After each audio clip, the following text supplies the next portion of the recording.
What up, everybody? I'm your host, JP, and this is my co-host, Josh. Hey, everyone. And welcome back to another spooky season episode of the FilmBros podcast.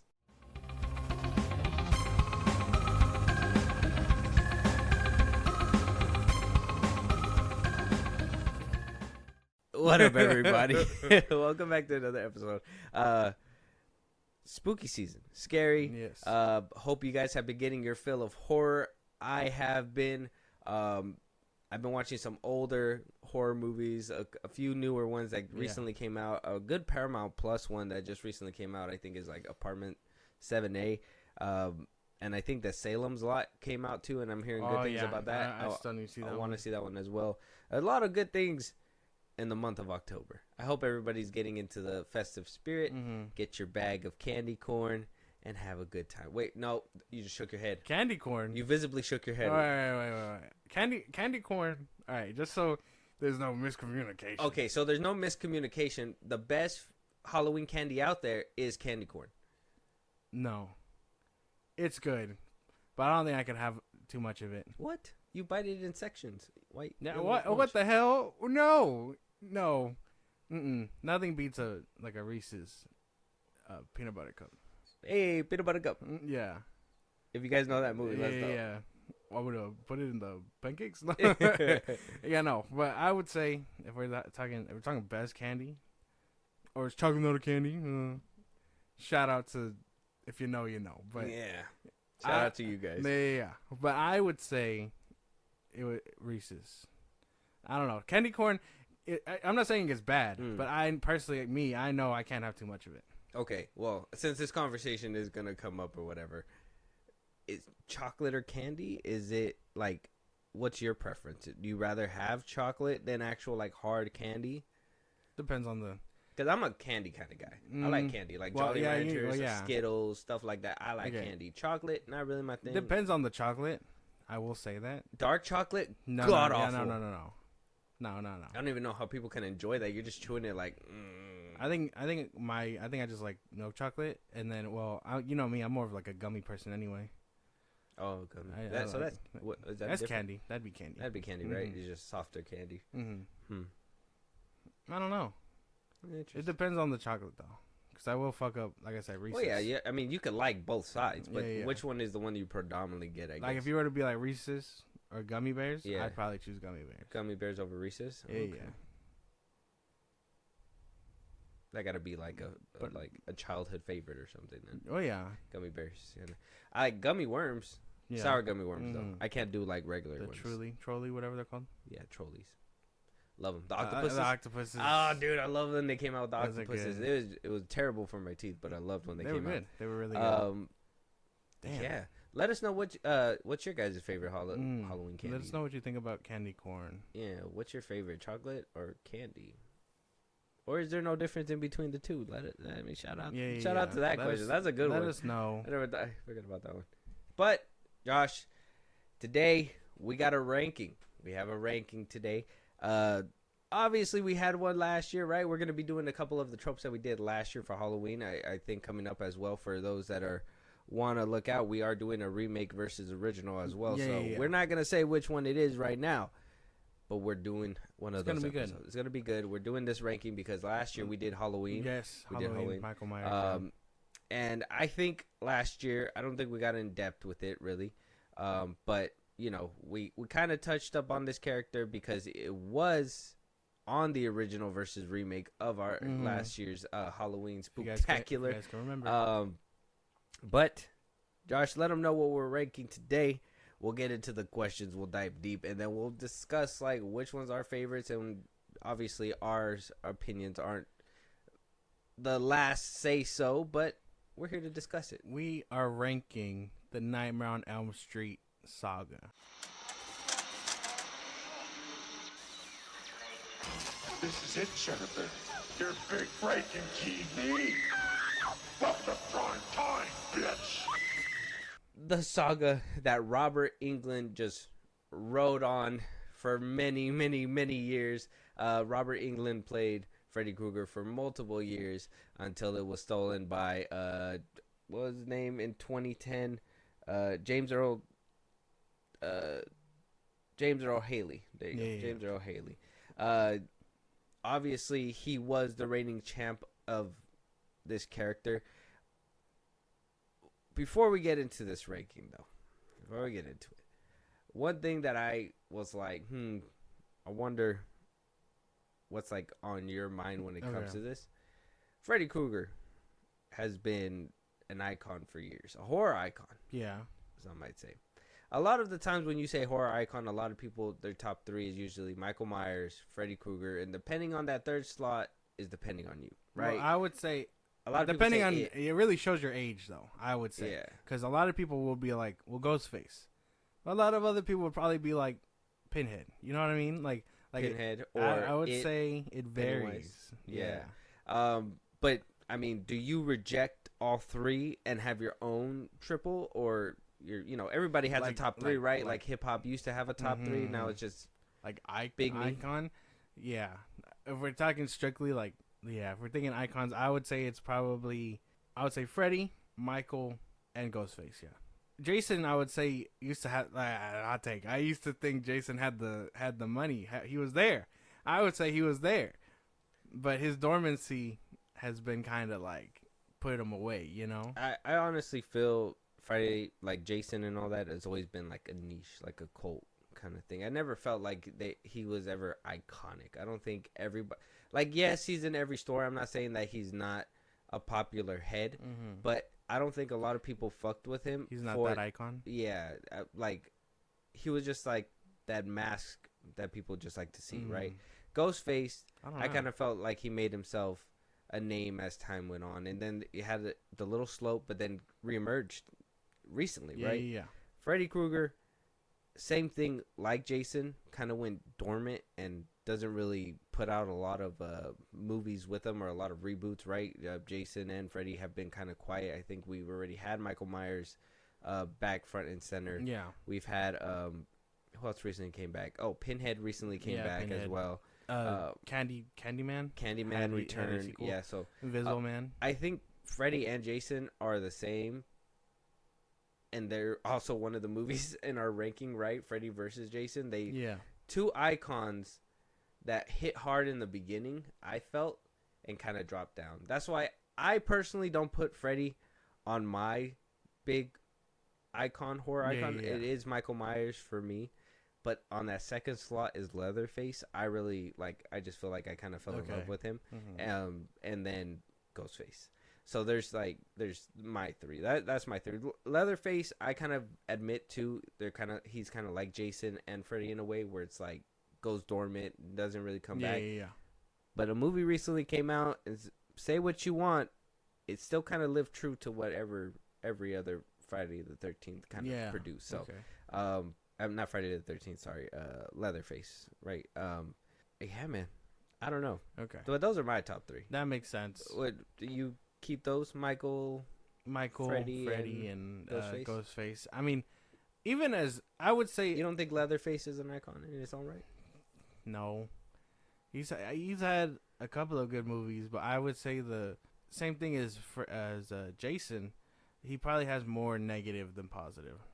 Probably. That's why I don't probably see that. That's why I don't include Jason much either, because I mean, not only is it negative that his movies kind of drop in quality. Freddy's movies drop in quality, but I think as we go through our ranking, I would say personally, after the third one, that's where it starts. I think Jason meets his decline basically right after he makes his debut in the second one. I mean, they don't. Are we talking Jason or Leatherface? Jason. Okay. Yeah. Okay. Well, Jason, I kind of felt like he kind of stayed true and steady as time went on. Obviously, they tried to do different things and give Jason Jason X, put him in space, right, and do some kind of crazy shit they tried to get creative. With him.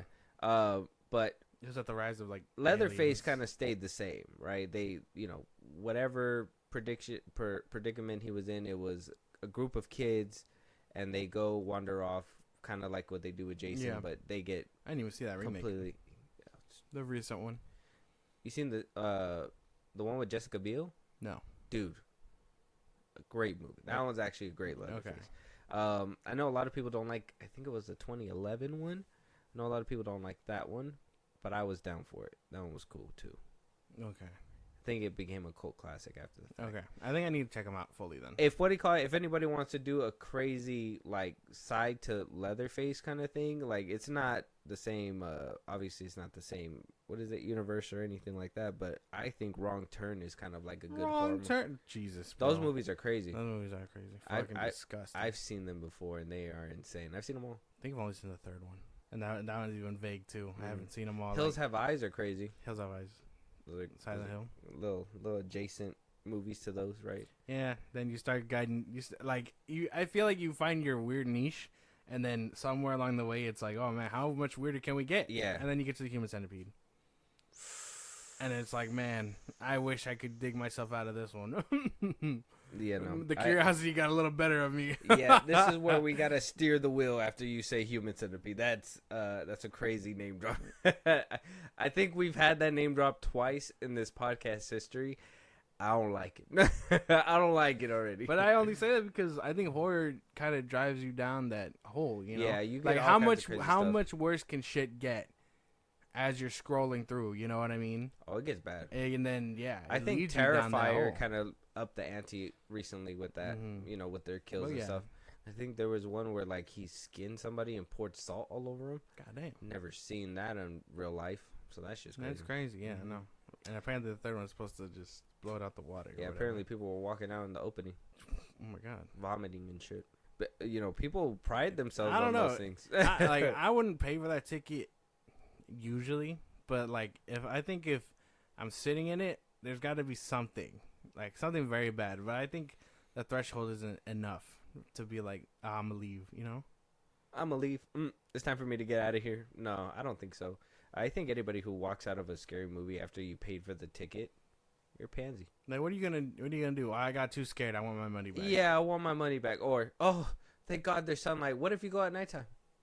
What happens? Now you're gonna be, ooh, there's something. Now you gotta fucking prepare for that walk in the dark. If you watch horror movies, that's how everybody dies, man. The Scream 2. Oh, I'm scared. Let me go to the bathroom. What happens? Knife to the ear. Yeah. Stabbing in the middle of the theater. Mm-hmm. Oh, that was a good example. Fuck. No, something like Okay, that. But yeah. you get damn Ghostface. Damn fuck. Meta genre over there. Maybe one of these years we'll jump down that. That'd be pretty series. cool. But let's get into the ranking. I think it's time. Let us know your guys' thoughts on what your horror icon is. Is it Pennywise? You love Pennywise? It's kind of basic. What do you mean? That's a cool entity, right? Well, yeah, but basic. I would say so. You think Pennywise is basic? I would say so. You didn't like the new? Yeah, no, movies? that's probably why. Yeah. That's a whole different conversation.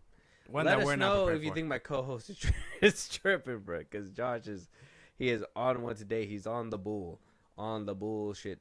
So let's go ahead and jump right in. So we're gonna go ahead and completely go down the names of these movies really quick. So there's 9 movies in this franchise where I'm gonna tell you every single one that we're ranking and kind of go down the Rotten Tomato score along the way, and then we'll probably you guys will probably have an understanding why we put certain movies in certain spots. So obviously the 1984 classic A Nightmare on Elm Street, made by Wes Craven, Yes. directed by Wes Craven, and that came in at a 95% on the tomato meter. Certified fresh, popcorn meter, 84%. We had breakout stars, Johnny Depp out there, fucking Nancy was Heather Langenkamp, so on and so forth. We go down. Epic. Do we agree with the Rotten Tomatoes? Yeah. This one's really nice. I can't even knock it. There's a reason why I would say, although all of them are kind of that this one probably like. You just say, although good little spoiler to what's to come. Well, I mean, I would say so. I mean, if you ask anyone who's seen these movies, they'd be like, I really don't fuck with the rest of them. But that first one is definitely a classic. I would say so. Okay. Interesting. Part 2, A Nightmare on Elm Street, Freddy's Revenge. Wow, the tomato meter drops drastically. Yeah, I get that. 1985, 43% on the tomato meter with a splat on the face and a 33% on the popcorn meter. I agree. You agree? You think it dropped that bad from 1 to 2? Yeah, Hmm. I would say so. Interesting. We'll probably get into that in a little bit. Yeah, we had a new cast for this one, right? Not the same people coming back. A lot of people you guys probably don't know. Jack Shoulder directed this one. It wasn't Wes Craven. And you could probably that probably helps with your argument probably later on down the road. Yeah. Mark Patton as Jesse, Kim Myers as Lisa Weber, so on and so forth. I mean, it is what it is. I don't agree with this score, but I mean, if Josh do, it's okay. I don't agree though. Next up, A Nightmare on Elm Street 3, Dream Warriors, 1987 was the release date. 67% on the tomato meter, 68% on the popcorn meter. I get it. Solid? I get it. You understand? I do. I see it. I see it. I understand. I understand the vision. Yeah, not completely splatted. That's fine with me. Director was Chuck Russell.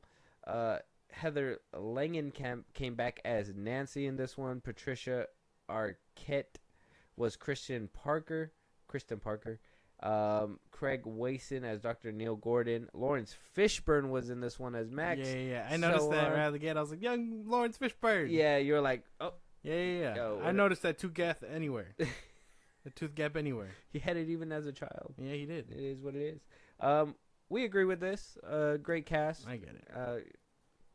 1987, the 80s was a wild time, let me tell you. Moving on, I can't even tell you because I wasn't born then. Moving on, we have A Nightmare on Elm Street 4, A Dream Master. 57% on the tomato meter, 43% on the popcorn meter. Spilt bucket, splat there. Released in 1988. Josh, what do you think? I get it. I understand this one pretty well. Funny enough, Rennie Harlan, the director, he did the new Strangers Chapter 1. Oh, no way. The 2024 one that released a couple months ago. Yeah. So, did he get better? I don't know. I don't know. I heard that one was kind of a miss, so I don't know. Oh, you haven't watched it? No. Okay. I heard it was pretty bad. Yeah, I haven't gotten around to it either. I seen it at Walmart the other day. I'm gonna wait until it gets marked down and I'll buy it. Black Friday. Yep, there you go. Yeah, The Dream Master. Moving on, A Nightmare on Elm Street 5, The Dream Child. The Dream Child, right? 1989 came in with a 31% on the tomato meter, splat, and a 31% on the popcorn meter, Okay. spilt bucket. What would we do? Understandable. No, you feel that? I get that. Okay, I get it too. Mm-hmm. No, I mean, there's no real pushback. A lot of these make sense, and I would feel it's gonna all come into play. Stephen Hopkins was a director. Look, man, Freddy, like I said, he's not on my icon list, so it's gonna be very hard for me to defend these movies. But I do have a list for them. I do have a ranking. Oh, he did Predator too. I do have a ranking. He did do Predator too. Yeah. Stephen Hopkins. Mm-hmm. Moving on, though, we agree, right? Yeah. We agree with that one? Yeah, okay, no moving on. Freddy's Dead, The Final Nightmare. Came in in 1991, the early 90s. 23% on the tomato meter, certified splat, and a popcorn meter of 32% spilled popcorn. Man, too high audience score. Too high? Yep, I'm biased. I don't give a fuck. Okay. That one was crazy. The Final Nightmare. Directed by Rachel Talalay. Yeah. Lisa Zane. Mm-hmm. She does a lot of TV. She did the recent Doctor Who's, and that's about it. Rachel Talalay. We understand why. Yeah. We get it. No pushback. Yeah, no, fuck. This was her breakout debut that she did not land on her feet. Unfortunately. A very messy landing. All right, moving on. We do have Wes Craven's The New Nightmare. Came out in 1994, a few years after whatever happened with The Final Nightmare. Wes Craven returned to form giving us like a very meta, right? And then followed Yeah. that up with Scream a couple years Yeah, later. yeah. So the meta commentary kind of started here with The New Nightmare. 79% on the tomato meter, certified fresh. 67% on the popcorn meter. I agree. I like it. Yeah. Yeah, I understand. Okay. And maybe that's because Wes Craven came back. So I'm sure it all played. He knew what he was He knew what he looking was for. Yeah. Kind of interesting that he that this was the path he chose, and then Scream comes out a couple years later, and he did that one. So Yeah. So if you don't know Wes Craven, the meta commentary kind of came from this one. he's I kind a of feel. fucking pioneer. Yeah. If there's another one that we don't know about, let us know, because I think I thought the correlation was crazy when I was doing my little research for this as well. So I thought it was pretty neat. But we agree. We agree. Mm-hmm. A good return to form. Obviously, we got some new people, some return characters, but them playing themselves. Like I said, this is more meta. They do return, but in a real life capacity. Yeah. Director, Robert Englund is actor. Robert Englund. Yeah, Heather Langenkamp plays herself, and she came in the beginning of the series. Yeah. So different kind of take. Moving on, after that one, it was kind of like a dormant franchise, right? And we got some kind of rumbling, some weird things come up, and Freddy versus Jason was born, right? Like we said, Jason kind of has that life of Freddy, right? Like they started as hits, kind of degraded in quality as time went on, and then kind of lay dormant for a while. Yeah. Made one comeback splash, lay dormant again, and then maybe that was all for the inner workings to set up what we got in 2003 with Freddy versus Jason. Yeah. That fucking boom monster mashup that we never saw again. We never seen two horror icons face off like that, unless you count like Alien versus Predator. I would say that's probably like the last one we had. Yeah. The Requiem. And man, did that, like I said, what a way to like shoot that whole idea down. Sucks. We need more of this. It does suck. We need more of this. 42% on the tomato meter, 50% on the popcorn meter. You either hate it or you love it at this point. I agree with this. What it lacks for other people, I would say worth the watch regardless. Like, I don't listen to Rotten Tomatoes anyway, but man, don't listen to them when it comes to this movie. I mean, the 50% is not bad. I mean, that at that point, you're making your own decision. Mm-hmm. That's literally the flip of a coin. You should be doing. That's exactly what you should be doing. All the time. You guys should always be making your own decision. But at that point, I mean, that you go to Rotten Tomatoes to be like, should I watch this movie? And then Rotten Tomatoes looks at you and just like, shit, maybe. It's up to you at this point, my boy. 30%, 90%, it's really up to you. Yeah, if the critic says 90 and the audience says 30, that's the same thing as a 50-50. Yeah. You're just like, what the fuck do I do? Mm-hmm. So I hate it would suck to be like, what's his name? Like Hal and Malcolm in the Middle, when he couldn't make decisions, right? And he's just like, and then when he's about to make a decision, it kind of evens out again, and he's just like, what the fuck do I do? Yeah. Yeah, it should. Rotten Tomatoes, do better. But yeah, Freddy versus Jason, we do have a pretty good cast. Robert Englund came back as Freddy. Ronnie Yu directed this film. I don't know how many other things he really did. Ken Karazinger as Jason Voorhees, Monica Keena as Laurie, Jason Ritter as well. Yeah, this one, hate it or love it, it's a classic, I think. I mean, like I said, we don't get a lot of these movies. Back then, it was made in this weird era of horror where, like, it wanted to be new and hip, but also bring back old stuff, but then also cultivate a new audience and bring in the audiences from two different genres. It was doing a lot in 2003, let's just say, in a time where, like, there wasn't any continuity, really. Nobody really cared about that. It was the 2000s, man, and Scream had uprooted just about everything. Basically, it was like they were entering a new wave, and they were like, "How do we bring these icons back in one huge way? We make them fight." Mm-hmm. And what do teenagers love? MTV. So we're gonna do a lot of fucking early 2000s slow mo that Yeah. fucking just Slow mo music, a lot of heavy rock music. They're like teenagers love MTV. Yeah, it was the 2000s, man. Yeah, they said they fucking love it, and then me not being All I a needed was teenager in Evanescence. 2003, I was like, this is so weird. This is what teenagers like. All I needed was Evanescence, man. It would have worked out. Damn, at the end Mm-hmm. when Wake me up. yeah, Wake me up. there you go. As it's playing inside. at the very end, that'd be nice. That'd be nice. Can somebody make an edit? Moving Mhm. on. And last but not least, after Freddy versus Jason, we do have that dormant time with no Freddy Krueger. At this point, I think a lot of people were like, well, Robert Englund's getting kind of old. We want to bring it to a younger audience. How are we going to do that? Well, they hatched an idea, and they got A Nightmare on Elm Street, original title. Took it back to the roots. All the way back to the roots with this one, because they just basically copy and pasted the 1989 classic, right? Right, 89? I didn't butcher that. 1984 classic. What a fucking miss, sir. Nightmare on Elm Street was released in 2010. Like I said, Jackie Earl Haley came as Freddy Krueger in this one. It wasn't Robert Englund anymore. Samuel Bayer directed this film. A lot of teenage heartthrobs were in this one at the time, but then ultimately this movie ended all their careers.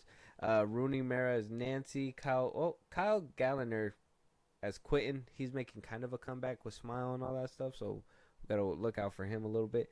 Katie Cassidy as Chris, Thomas Darker as Jane, or Jesse, and yeah, so on and so forth. 14% on the Rotten Tomato meter. Completely splattered. Ah, man. I think the remake, 43% on popcorn meter. I would say the remake got a bad rep. I think so too. Understandable, though. A lot of these movies just weren't banging. Yeah, copy and paste movies are not going to do well at all. You gotta- Halloween, 2008 or 7, right? 2007, and the sequel came out like 2009, right? for Halloween? Yeah, the Rob Zombie ones. Oh, yeah. And then I think we had another Jason movie come out around 2009. Mm-hmm. Yeah, so they were trying to revamp, and they were trying to do all these things to like bring in a new, younger audience, and Yeah, but it was in a it weird wasn't era working. where they were literally like, you know what people want? The same thing, just new. So that's what they just basically did, right? A lot of people say that Rob Zombie, the Halloween one, was good up until it got the same Mhm. towards the end, I would right? think so. So it was it was in that weird time where they were just like, copy the homework and just make it look new, Basically, instead of making a new story for themselves and Yeah. trying to find their own lane within the genre. Didn't play out so well, so I don't know if that's what really kicked. If that whole era right there really just kicked all these icons in the ass, and then they were just like, yeah, no, we're not bringing them back for a minute. And it's been a long maybe. time. 2010 has been a long time. We're already 14 years Yeah. deep and haven't even had Freddy Krueger on the big screen no more. I know, shameful, but understandable. Apparently he's in like legal hell. That him and Jason are like still, or I guess Jason's making his way out of the woods, but Freddy got lost in the sauce. R.I.P. Wes Craven. Sucks to see your legacy go like this. Yeah, man. may he rest in peace. Scream's doing okay though. We gotta Yeah, wait. wow. Well, we gotta wait. Seven. We gotta watch out for 7. Yeah. Everything else though. But in my book, he hasn't missed. Yeah, I would say so. All right, so let's get into the ranking then. We got 9 films to rank. This is gonna be good. Josh, you want to give us our number 9? I do. I hope we're on the same page. It would really cut the sauce. You know what I'm saying? Yeah. Get to the main cheddar. Yeah. Freddy's Dead. The Final Nightmare. Oh yeah, we're fucking off. That's really, Yeah, really, yeah, we're off. bro. No, worst one in the franchise, bro. Worst one in the franchise. I won't accept no other substitute. You're like, I won't hold you. Yeah. Not only does this movie do some weird shit timeline wise, they're like they take it in this weird route after Dream Child. Oh man, no. This movie's just, I don't want to spoil it in case you guys haven't seen it, but it does some weird shit with the timeline. Like, it had me confused until I was like, don't tell me they're actually like taking this route. and then they took that route, and then they messed with Freddy's backstory a little bit. Yeah, no, this movie was atrocious. They were trying to revamp. It was terrible. It was a terrible revamp. Yeah, It didn't work. a terrible revamp. Okay. Do you have any good kills out of that? No real redeeming qualities in this one. I mean, it was really goofy. If you, yeah, it got cartoony. It did. It did get cartoony. I will say that. This one was like, yeah, Robert Englund was probably the only one delivering like his usual shtick, and everyone else was just like, whatever, man. Mhm. So fuck, dude. Yeah. Okay. All right. Well, I don't think you're wrong, but I think there's worse ones in the pile. Okay. Right? What's your number? My number 9 is number 5, The Dream Child. Nightmare on Elm Street, The Dream Child. The premise of Freddy coming back through an unborn child, I don't know. That never rocked with me ever. I think that's where I was always like, this is just a little too dumb. More dumb than more dumb than having a bastard daughter out there? I don't know. I mean, what if he got some, bro? I wouldn't. No, not all this time. No, No, he was getting some, bro. he was stealing some. Okay, there you go. There you go. Okay. Just to get it out of the way, then, because I do think that one's atrocious. That's my number 8. Okay. Mine, yeah, but I keep it at 9 because Okay.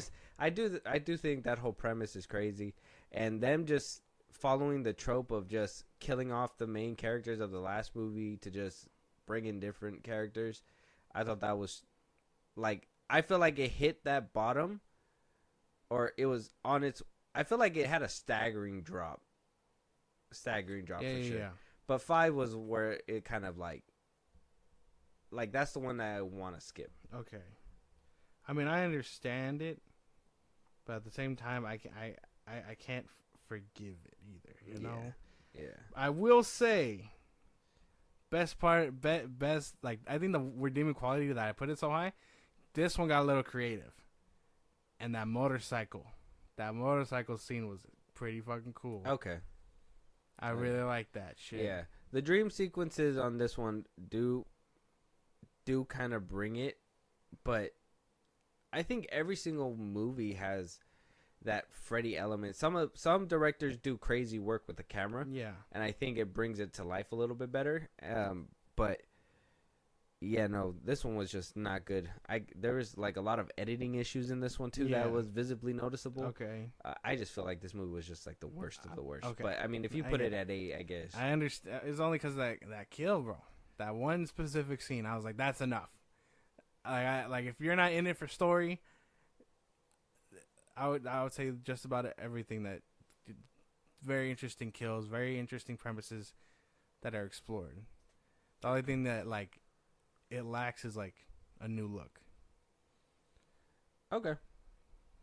So, but that was my number 8. What's your number 8? My number 8 is the Dream Master. Yeesh. Again, following the trope of, or actually, this one's the one that began that trope of like bringing the old characters back just to do them in. I didn't like that. That's something that I was like, what the fuck? I hate these other people. They are just, Yeah. I hate they are knockoffs. Like they just, for some reason, 4 and 5 went from knockoffs to knockoffs. They went from like the store brand, right? You got Lucky Charms. 3. You got like Lucky O's. Yeah. And then you got Charms. Charms. Just Charms. Just Charms. And you're just like, why are we going worse and worse with these films? Okay. Dream Master has to be number 8 for me. There's no like kill wise, I mean they're cool, but I still just never. Okay. I never really. Okay. These are the ones I won't really get into. Okay, I understand. I want to say there's a reason. Okay, I'm not gonna spoil where it's at. It's not too high, but I understand. I understand your Okay. gripes. So for moving on, 7. Nightmare on Elm Street 2. I thought this shit was boring. I think this was the only one where I was like, oh man, this is boring. Where are the kills? I mean, there's one. Freddy's Revenge. Yeah. You think so? Mm-hmm. one nice. I like the premise for the most part, but oh man, boring. I was like, oh dude, this is a fucking snooze fest. And then it does one cool scene where Freddy's coming out of Homeboy, and that was like the only redeeming quality. I was like, oh man, that looks really fucking cool. I can't agree. Yeah. Because I really feel like, I mean, if you were gonna go down the road and say Freddy didn't act like Freddy in this one, where it was like he didn't make jokes too much. He didn't really get like how he did in the first one. He was very much more serious. He was very serious. He was very slasher. He was very like wanting to just mow down everybody in his path kind of thing. And I like that about this one. I really enjoyed it. I would have loved it more if he was actually like killing people. Did he not? He killed no, bro. He only killed like maybe 3 people In the pool party and all that stuff? No, I feel like he got more bodies. No. Well, okay, I think our first real kill was the coach, and then that one happens like in the middle of the movie. You go like a good 30 minutes without a first kill, and it's not that inventive either. Homie dies in the shower. Like, yo, what a way to go! Like, how do you let that happen? I just think that maybe if it would have had a lot more kills after, calling it Freddy's Revenge, I probably would have loved it a little bit more. No, yeah. But if you disagree and you don't have anything else, I guess we're on to 6 already. Yeah, I'm trying to see. Or wait, you're 7. Sorry. Yeah, see, 10 kills. It was like 10 kills in this film. He like was doing some slasher shit. Now he didn't do creative. I don't think it was like heavy creative kills. That's what I mean. I don't think this one had a lot of like, it wasn't like, was it number 4 where he had like that psychedelic trip and shit, and then went into the video game and stuff. Like, you don't have a lot of those in Freddy's Revenge. You probably have like that. I think it's just that one where it's like the bus on top of the piles or whatever. He wakes up. I'm trying to think of another one. There's a lot of movies in this franchise. Yeah, no, I'm not saying creative. I just wish there was more. Slasher wise though, he was going in. That's what I'm saying. Like, he was going in for kills, but he was like I said, at the pool party, he was bodying people just because. I don't know, man. I just can't get behind it. Okay. A little boring. All right. You're number 7. My number 7. Final Nightmare. That's where that one ended up. Okay. I just couldn't. It just got too cartoony. He became a parody, bro. Unfortunately, in this one, Final Nightmare, you hate to see it because you're like the last 2 they didn't try. Basically, it was. I think Final Nightmare. Dream Child was like a copy and paste, and I get it, child actors. Yeah. Right. But if you know that they can't really put in the performance you want, maybe not. Maybe not get them. I think that's probably like a downfall on both of those two. Give them both Razzies. Damn. All right, man. I understand that though, but that whole movie just had a lot going on, not just like movie wise, but timeline wise, bro. Like the fact that it took such a weird route, where it was just like it's 10 years later, and to avoid Freddy's gaze, we let everyone go crazy. Like, that doesn't make any fucking sense to me. Yeah. I don't know. And then to rewrite the lore and be like, oh, he always had a kid that he forgot about. Like, what? Come on now. I can suspend my disbelief that a man is killing people in his dreams, but he never got some. There's no way. No, but he never had a kid. That'd be impossible. Like, yeah. This is where they really twist your arm. Yeah, bro. That's right. Like, Freddy? Nah. Man with claws coming at me. Understandable. But you're telling me he got some in? No. I don't believe it. A man running around with claws with a burnt face, not getting none. Yeah, no. There ain't no way. Not even before his burnt face. That's crazy. He had some weird fetishes. All right, man. But I understand. I guess besides Freddy's Revenge, where my placement is with that one, we're kind of in the ballpark. Okay. All right. Your number 6. You know me, I like to smoke. So, number 6. My number 6 is Dream Master. What the fuck? 4. That's the one where she turns into a bug, I think. Yeah. Mm-hmm. I would say, that shit was tough. Creative, though. It was creative. I didn't like that. I mean, if it gets this low, it's that high because it's a little bit more enjoyable. This is basically before it derails so hard. But, I mean, I was in it for the most part. The practical effects are Yeah. pretty fire. This movie had me. Not the best either. Definitely flawed. But it had me before the train decided to lose its tracks. Yeah. When all the the skills and abilities from every single person that Freddy kills goes to one person. That's funny. This is where they introduced that whole soul thing too, right there. Mm-hmm. New. But then that I guess they had to implement that somewhere.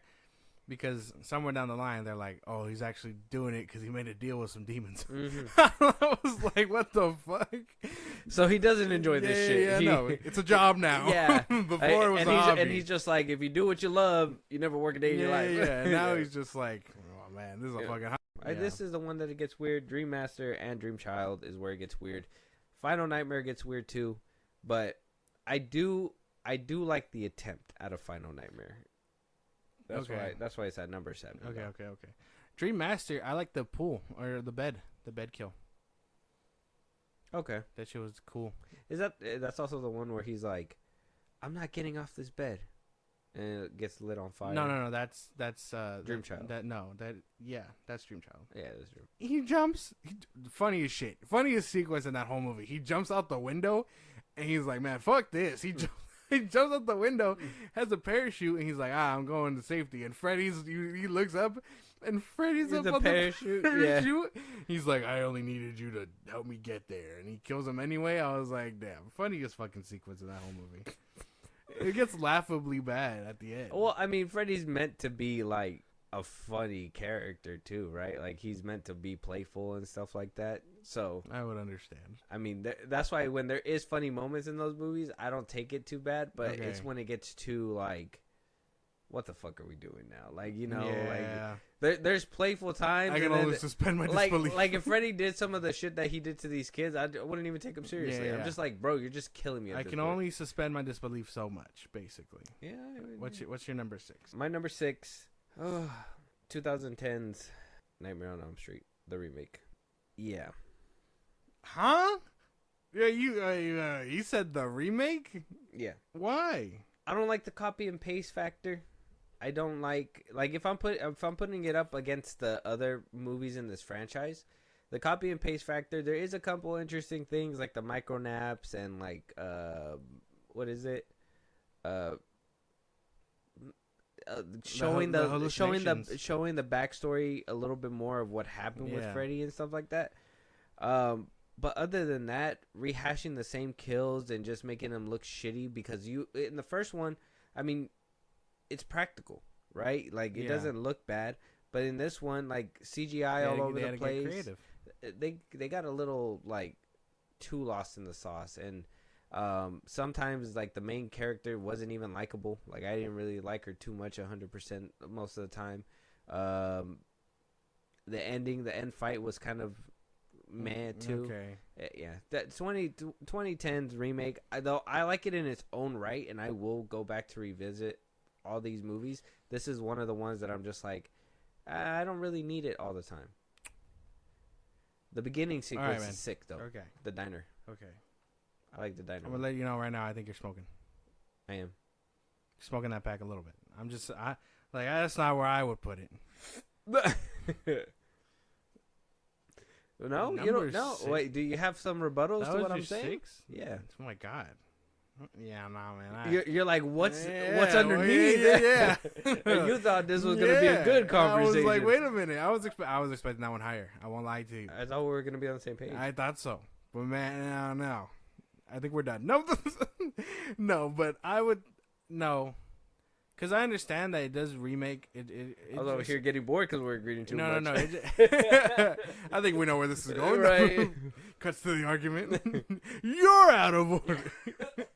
No, but I would say that although it does remake a lot of stuff, I think this is the same contingencies we had last year when we put them up against each other, the OG and the remake. Mhm. I like some of the stuff. Oh yeah, it looks better in the older film, some of the stuff, but I like the remake for what it is, and I like what's his name's Freddy enough. Oh, yeah, me too, yeah. So I understand. Mhm. Yeah, I get it. So the fact that it's kind of copy and paste, I get it. Okay, number 6. Oh no, Number 5. Number 5. Dream Warriors.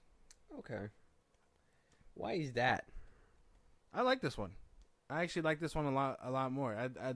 I would say if we're really put into perspective now, although I don't like 2, 1, 2, and 3 are kind of on the same like track, Okay. and then it starts speeding up and derailing. But I like this one, not for the kills and for what it tries to do before it starts. Like a band of people that Freddy has haunted and stuff. Coming together to basically stop him. That sounds kind of nice, kind of reasonable, and led by Nancy of all people. Okay. So a nice premise. I don't mind that at all. I thought it was thought it was diving into that because Power Rangers was on the come up, and they were like, oh, we can capitalize on teenage heroes and all that stuff. That's not what happened because Power Rangers comes out in like 1993. These movies came out in the 80s. Yeah. This is kind of like, what was it? That's what I liked about it too, is that this one really took that concept of like what you see in like Jason films and stuff, like teenage whatever, and then you actually brought back somebody that we thought was dead at the time and put her in a lead role where, she's basically the mentor now. I know this is where I kind of feel like I'm going to run into it later on regardless, but just to kind of touch on it now, this is where like I didn't mind the older characters going out because the new ones were here or whatever. This is the one where like it just felt like a good full circle. Like she helped them and she did her job. She wasn't just there for a cameo and a quick check and then boom. She actually like helped them get it all together, which I thought was pretty cool. And her being a little bit more seasoned acting too really helped out with that one. Yeah. So yeah, I liked everything here, and the puppeteering kill, pretty fucking cool. Oh, dude, that's vicious. That's vicious. That's when I was like, okay, this franchise could benefit a lot more off shit like this. Mm-hmm. Yeah, camera work was crazy. Yeah, too, and like the franchise does dive into pretty cool stuff. Like I said, I like the motorcycle one. I like that bed kill. It's a lot of spectacle and no real substance either. So it's like, what are we doing? Yeah. What's your number 5? My number 5. Wes Craven's A New Nightmare. What? Yeah, liked it. I liked the I liked the meta commentary behind it. It was cool. I just didn't. My thing is that I don't like seeing characters that already have been done in. I understand, like I said, his meta commentary. Yeah. Robert Englund came in. I think even Wes Craven was in there, kind of saying his piece as well. Like this movie was cool, but it just it wasn't it's not what Freddy Krueger is to me, I guess. I guess this is a cool way to revamp it and a good closure in the Wes Craven Freddy book for me. But I just this is the one where like I know that it's gonna come up and it's gonna make me feel like not very much scared, more like I like this movie because it makes me feel good that Wes Craven actually came back, did this, really put a meta spin on it. Yeah. And now knowing the backstory and kind of knowing that he takes this concept and moves it to Scream, I'm just like more grateful for this film and like birthing that franchise. Okay. So I'm gonna jump ahead a little bit because this is my 4th. Okay. I like New Nightmare. It does have its flaws. The reason it beat out 5 was simply because I like Freddy here. Although we don't see much of him. Yeah, you don't see a lot of him. I do like how brutal he is. And I like if there was any way to go like past this movie and you really wanted to get rid of England and stuff, you would have made more movies about this Freddy. Yeah. Like darker, like like I understand that this is probably what he's supposed to be like in the movies, but that's not who we saw. Yeah. This is like we saw cartoony Freddy, England's Freddy. So I would have loved to have seen a darker Freddy like this. Just go more often. Like I said, you kind of got that in Freddy's Revenge. You kind of got that there, but you rejected him. No. You rejected him. Not the same. He kidnapped somebody, technically. Rejected him. Freddy's Revenge. Number 2. No. Rejected him. This is why. We found his number 1, guys. Full circle. Your my number 4? Number 4. The epic mashup. Freddy versus Jason is my number 4. Okay, yeah. Okay. Freddy versus Jason is mine. Okay. That's my number 4. Dude, it's great. It's a great mashup. I love it for what it is. It brought the premise itself was nice. Freddy being forgotten and using another icon to basically spike fear, and then him to use that fear to fuel himself. That is just genius work. That's expert storytelling. Yeah, that's good shit. That's genius stuff. The execution though, rocky. We gotta admit a little bit. I will give you that, but that it's 2000s, bro. It was just the 2000s. Yeah, I get it. You gotta give it to those tropes. They were like, we gotta revamp. We gotta deliver it. CGI was kind of bad on it. I mean, at least the fighting scenes were pretty much well baked, right? Yeah, I don't think any of the fighting scenes, like him in that little red room, that little manufacturing room, I don't think the final fight was bad either. If you want to nitpick, maybe him hitting the tubes and swinging them. That's why, a lot of 2003 CGI. Yeah, it's okay. Looks okay. like But Daredevil. It still did good. Some kills were not. The kills were nice. This is one of the ones that I frequently go back to because it's just like. Me too. I think fun. it's a horror staple. It's just fun. You need to watch it. You're not there for like any hard thinking. It's just fun. No, and they don't get as creative with the kills in this one. I think they get more creative with Jason more than they actually do with Freddy, unfortunately. Right? Because all I can think of with Freddy is that he takes them to the rooms. He has the locker one. Yeah. But she dies before he even gets to her. Like he was trying, and then towards the end, I mean, he has these little things. The caterpillar thing. But that was like atrocious CGI, you know what I mean? So I can think of more better scenes with Jason, like him in the hallway slashing him. Yeah. I think the scene where he twists the head, and then the dude is like running out. And he throws the pickaxe at him. Like I feel like Jason had more creative kills. Well, yeah, I would say that's because Freddy was handicapped the whole film basically, and if he's killing them before they can dream, I think that's as creative as it gets. Although again, when he kills what's his name's brother. Or no, when they kill, they kill the dude, the psychiatric dude, and he's like, "Oh, I need you to send a message for me," and like his legs get like stuck to the floor and stuff. Oh yeah. Like that was like the most creative. But then you get a like crazy CGI with that one. That's that's just the thing that kind of pulls you out too. The feet were crazy. Still a nice movie though. I won't lie. As nasty as it is, I say nasty as in like atrocious, like filmmaking wise. It's just fun. I can look over that shit. You can't say no to it. Yeah, I can look over the flaws and be like, okay, let's just put this bitch on. All right, your number 3. Number 3 is the reboot, the 2010 remake. Oh shit, that made top 3. Yeah, I liked it just enough. I like the Freddy. Rorschach. And although it is a kind of a copy and paste remake, I would say that it does dive into themes a little harder. It gets a little darker.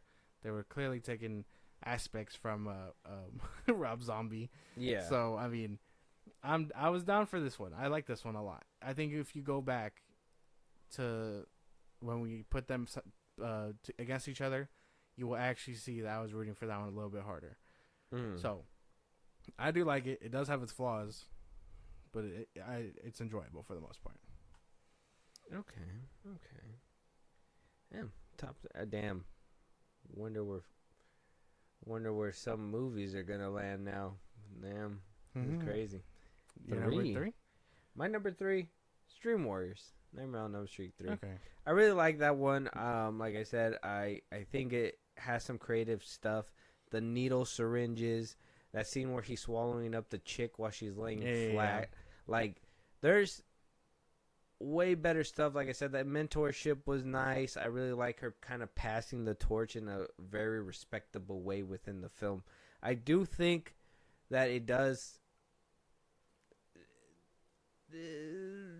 kind of give you that hollow trope, Yeah. right? That 4 and 5 adopt, where it's like, you know, just enough but not enough, Okay. right? Like, they kind of just give you their basic backgrounds, Yeah. and then it's like, no, we need to pass the torch to you. I don't think they go as in depth as they do with other characters that I'll probably talk about down my list, but this one is a respectable ending to a franchise if it would have ended there, Yeah. but it didn't, and we know how that worked. Okay. Understandable. Dream Warriors number 3. All right, I can get behind that. Okay. I have really nothing negative to say because I already put it out there. Shoo. Number 2, Number 2. Freddy vs. Jason. Okay. I like. I already gave my praise for it. I think it's fun. Rewatching it, I was like, man, such a very different digesting after all the fucking other Freddy movies. I was like, damn, this is it's like a breath of fresh air. Yeah. So I was down for it. I'm down for this one. I rewatched this one like more than I watch any other horror movie. I will tell you. Okay. Okay. Yeah, I mean, I wouldn't put it number 2. That's it. I mean, I get it for like your own personal list, but in a movie making scale, I would never put it at number 2. What, man? It's my ranking. I know, but like if you think about like quality wise, yeah, no, number 2 not too good for the franchise. Not quality wise. No. Okay. No. Like, because I mean, like I said, CGI and everything. That's the only reason why it stopped its top 3 rank. Because CGI visually, like, I hated the whole like stop and go scenes. Like, you know, it's just like it was weak. It was like a cheap, like they were trying to do some crazy Freddy stuff for him, and they just did some basic stop motion framework for whatever reason. I don't know. That's what kept it out of that's what really kept it out of top 3. But it made top 5 for me. It made number 4. It made number 4 because it is fun. It does get creative with the kills, like I said when I was talking about it. But yeah, to give it number 2 slot, you're crazy for that one. I'm You're okay crazy. with that. I'm okay with You're that. crazy. You're a little nutty, my man. Yeah, all right. What's your number 2? My number 2 is Nightmare on Elm Street, the first one, the OG, the original. Dream Warriors and this one fought for second place, but this one has Johnny Depp in it. This movie gets a little sluggish sometimes. That's fine, but it has young Johnny Depp in it. All right. The creative kill where like the girl's floating in the air and you know, she gets getting it. ragdolled. Getting ragdolled basically, and you know, so good that they had to do it twice, right? Mm-hmm. This movie, like even the lead character, what was her name again? Nancy. I liked how I think she was kind of like hella like, how do you say, like she was a bad bitch in this one. Yeah. She was crazy. She was like real tough. Like she was like, you're not fucking listening to me. In Dream Warriors, I think her being older kind of tamed down that whole like ferocity she had in this first one. Because obviously she's been through stuff, so she knows, and they were kind of making her seem like a war-torn kind of like girl in Dream Warriors. But this one, she had like that fight in her. She didn't give a fuck what anybody said. Everybody was like, go to sleep. She was like, fuck you, get the coffee pot out. Yeah. Fuck you, She you're was not on gonna that time. you ain't gonna kill me. I'm killing you, motherfucker. Like, She was on that it was time. great. What ruins it at the end, obviously, is the fake legs and shit like that or whatever, blah, blah, blah. Practical stuff Product was great. of its time. Yes, but it's okay. Sluggish at times, but still a classic. One of the best ones, in my opinion. The bed scene where he gets his shit just shot up there. It's good stuff. It's good stuff. It's good stuff. This is where Nightmare on Elm Street was like obviously it was the creation, but it had its footing. I feel like Dream Warriors gave it that ending that it needed. But my number one is my number one, and I'm gonna defend it to the very end. Go ahead. What is your? I mean, if you have anything to say about mine, too low. It being at number 2, Too low. Too low. Yep. Because my number one is the OG. Okay. Nightmare on Elm Street. All That's right. where it belongs. It sets the pace. It sets the characters up. It tells you exactly what you're getting into. It's such a classic, and like you look at it, and obviously it's very dated. But, like, so innovative for its time. That movie came out in, like, 78. Such a, like, creative, like, premise. I mean, the wall thing that he does, iconic. The hallway scene with the body getting dragged, iconic. Like, everything about this movie screams, like, 80s horror, you know? And it has those goofy elements where, like... What is it when he like stretches his hands out in the alley and it's just long arms as he's walking through, like that's where it kind of like started, right? Yeah, it was good stuff. Like you can like he's very obviously ominous and scary, but they're willing to do goofy shit like that to be like he's still very much like fucking around with you, you know? Mm-hmm. So this movie's just a classic. The fact that you put yours at number 2 is kind of insane.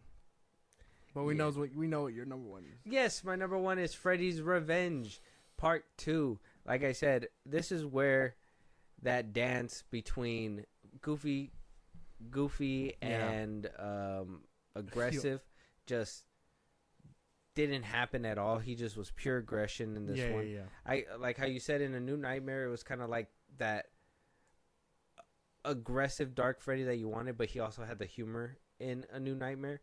This one was just pure aggression, and this is where like I felt Freddy would have shined a lot more if those one-liners kind of hit a little bit more. He was taking that one seriously. Yeah. This one I think I made an error. I think the whole thing where he like falls asleep and then he wakes up in the bus with like the rocks and stuff, it's in this one. Yeah. This is the one where like I know a lot of people didn't agree with this direction because I think he was just going full like just horror slasher on people. I didn't mind it. I think it kind of worked for the time, that's going through mowing down kids, because I feel like he played with his food a lot in the first Nightmare on Elm Street. So to see him just be like, fuck it, I'm going to eat it in the second one, I like that. I enjoyed it. Okay. I think it was a new turn. Though I know this one got people split. Okay, one thing that I found out doing research for this one is that a lot of people, also the main actor himself, I think it was Mark Patton. He played Jesse in this one. Yeah. He was like, I guess he was gay at the time, and so he really played the character as that. Yeah, and you could kind of get. I think the director was also gay. Yeah, and I think you could get the whiff of that within the film, but they didn't really dive too deep. And I think a good chunk of the poor reception at the time was that, that was happening. Obviously, this was back in 1985, so it wasn't really as accepted as it is today. But I think as a film, if you watch it today, as a slasher and, those little things within the film, I think it kind of was ahead of its time, if you think about it. Yeah. All right, I understand. I did see that come up. I guess. I mean, it feels. I mean, I guess when you have those things on, like when you're really looking at it with all that information, you're like, oh yeah. But like, I don't know. I don't think like watching it, I didn't really care for it. I mean, like it's obviously like what the fuck, but in the moment, I wasn't like this is gay. I was just more like this is fucking like this makes sense, like. Freddie, what are you doing? Yeah. No, I didn't think so either. Even watching it growing up, like I never really got that. But knowing the context and everything, and then knowing that other people like will allude to that and jump to that. I mean, you've seen people saying Turning Red was about period. Yeah. So I mean, I don't. A lot of people look into that stuff now. Yeah, a lot of people. I mean, people take the messaging in their own way. I think at the time, if that messaging was a lot louder than everybody else's messaging, that was really going to put a damper in your fucking box office for sure. So, I mean, still did what it needed to do. Okay. I think Freddy's Revenge is one of the peakiest peak when it comes to this franchise, but that's just my opinion. Mm-hmm. Josh has his. Yes. I think we're at this point where, you know, we got a little rocky there, right? But I think we kind of landed. The consensus. Yeah, I think we understand where everything's at. I mean, I think Freddy versus Jason making top 3 is probably the only gripe that I have on your list. Yeah. But that's just me. And me probably having Freddy's Revenge as my number 1 is probably like, what the fuck? Yeah. I was like, man, that's crazy. Yours is all the way in the back because of the gays. No, that's because it's boring. Don't say that. Don't say that. Don't say that. That's not true. That's not true. Why is it all the way in the It's back? because Then? it's boring. No, I thought you even said no. I did read into that and I put it in the back of the list. No. I was like, this dude gay as hell. Did you see how I put it all the way at the top? Just to make sure He's I'm an safe. ally. I'm an ally. I'm safe. No, I'm just kidding. I'm late. All jokes around here. We're just messing around. But, of course, we all want to hear your guys' ranking as well. 9 films in the franchise, a lot to go through. Like we said, not all of them for us are, how do you say, very engaging, right? Yeah. Some cool kills. I think every single movie, if I want to say one nice thing about this franchise, every single movie has at least one nice kill. It's all creative. Can't tell you too much because yeah. I just think there's a lot where they blur between films. Yeah. I don't think they're as distinguishable as if you were to watch like Scream or Michael Myers. You know, you have to definitely watch to be like, oh man, this was cool. Yeah, and Freddy's not one that I go back to revisit all the time. No. But maybe he will be yours. So let us know your guys' list. Tell us if you guys if we're wrong on our list. If you've already seen them and you guys are just like, you're wrong. Tell us. You're wrong. You're wrong. Tell them. We want to know. Yeah. We want to know. Let us know what kind of messaging you get out of these films and what kind of horror movies you put on, you little freaks, the ones that watch horror movies at 3 a.m. in the morning. 2, 1. Oh, my God. That's me. All right. Yeah, let us know your guys' horror picks, and let us know if you guys recommend any horror movies of your own and any franchises that we should check out. We won't probably get it this Halloween time, but we will make it up to you guys and plan ahead for next time. Let us know down in the comments and the socials that Josh is going to give you. Go ahead, Josh. Twitter, TikTok, Instagram at FilmBros Podcast. We post new episodes wherever you can hit us up there for any news and movies you want us to cover. Buzzsprout, links in the socials I just gave you. It's like a Patreon. You subscribe, you help the show grow. We greatly appreciate it. You can listen to us anywhere you get your podcast at FilmBros Podcast, Spotify, YouTube Music, Apple Podcasts. Again, wherever you get your podcasts. Be part of the conversation. Twitch at FilmBros Podcast. And when it's all said and done, subscribe to our YouTube at FilmBros Podcast. And with that being said, we'll talk to you guys on the next one. Talk to you guys later.